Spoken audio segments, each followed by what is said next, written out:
संजय दीना पाटील यांनी केलेली ही सगळीच वक्तव्य थेट एकनाथ शिंदेंची डोकेदुखी वाढवणारी ठरली आहेत।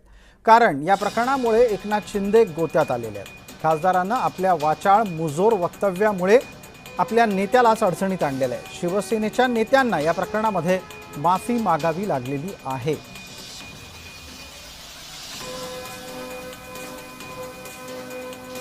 अतिशय खालच्या दर्जाच्या नीच दर्जाचे अतिशय खालच्या दर्जाचे जे शब्द वापरतात याचा राग संजय पाटील यांच्या मनामध्ये आहे।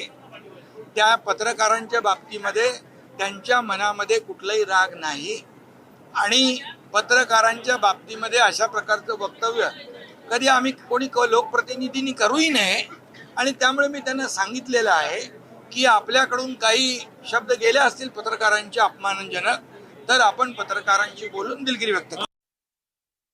संजय दीना पाटलांनी कुठल्या रेफरन्सनं म्हणजे कुठल्या बाबतीतली चर्चा सुरू असताना हे विधान केलंय त्याचे संदर्भ सुद्धा तपासले पाहिजेत।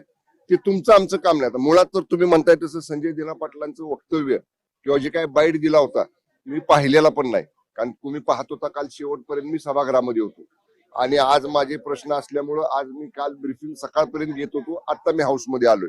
पण तरी सुद्धा ठीक आहे ना, एक राऊतांनी केलंय ना, आयुक्तांच्याकडे दिलंय ना पत्र, आता आयुक्तांना वेळ द्या।